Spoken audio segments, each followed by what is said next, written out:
Assalamualaikum warahmatullahi wabarakatuh. Perkenalkan, nama saya Muhammad Arif Muzaki dari jurusan Ilmu Ekonomi. Saya akan mempresentasikan statistika materi bab 11 yang berjudul Metode dan Distribusi Sampling.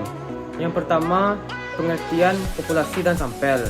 Populasi adalah keseluruhan dari subjek penelitian, sedangkan sampel adalah sebagian dari populasi tersebut. Sampel terbagi menjadi dua, yaitu yang pertama sampel probabilitas, merupakan suatu sampel yang dipilih sedemikian rupa dari populasi sehingga masing-masing anggota populasi memiliki probabilitas atau peluang yang sama untuk dijadikan sampel. Yang kedua, sampel non-probabilitas, merupakan suatu sampel yang dipilih sedemikian rupa dari populasi sehingga setiap anggota tidak memiliki probabilitas atau peluang yang sama untuk dijadikan sampel. Kedua, metode penarikan sampel. Yang pertama yaitu sampel probabilitas, yaitu penarikan sampel acak sederhana, penarikan sampel acak terstruktur, dan penarikan sampel cluster. Yang kedua, sampel non-probabilitas. Yang pertama yaitu penarikan sampel sistematis, penarikan sampel kuota, dan sampel purposive. A. Penarikan sampel acak sederhana merupakan pengambilan sampel dari populasi secara acak tanpa memperhatikan strata yang ada dalam populasi, dan setiap anggota populasi memiliki kesempatan yang sama untuk dijadikan sampel. B. Penarikan sampel acak terstruktur merupakan penarikan sampel acak terstruktur yang dilakukan dengan membagi anggota populasi dalam beberapa subkelompok yang disebut strata, lalu suatu sampel dipilih dari masing-masing stratum. C. Penarikan sampel sistematis.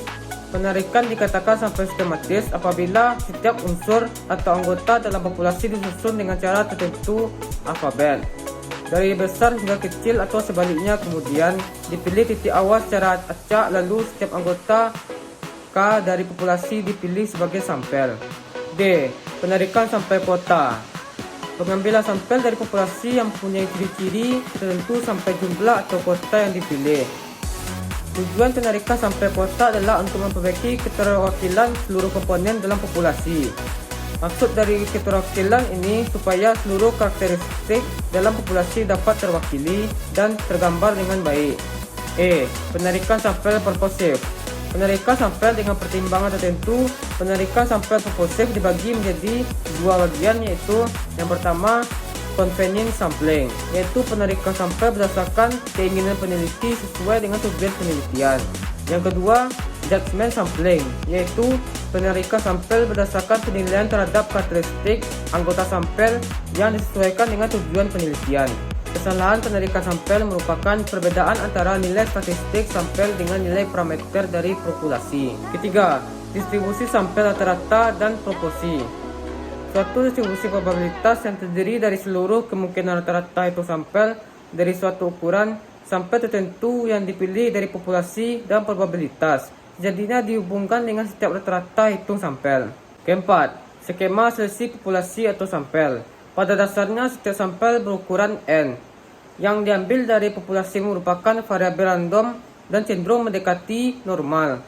Oleh sebab itu, distribusi dari selisih rata-rata dan populasi pada dasarnya juga mengikuti pola distribusi normal. Kelima, dalil batas setengah. Untuk populasi dengan rata-rata varian sigma pangkat 2, rata-rata hitung distribusi sampel dari seluruh kemungkinan kombinasi sampel berukuran N yang diperoleh dari populasi akan mendekati distribusi normal, di mana rata-rata hitung distribusi sampel sama dengan rata-rata hitung populasi, dan varian distribusi sampel sama dengan sigma pangkat 2 atau N. Baiklah, sekian materi pada bab 11 yang dapat saya jelaskan. Semoga bermanfaat. Mohon maaf jika ada kesalahan. Assalamualaikum warahmatullahi wabarakatuh.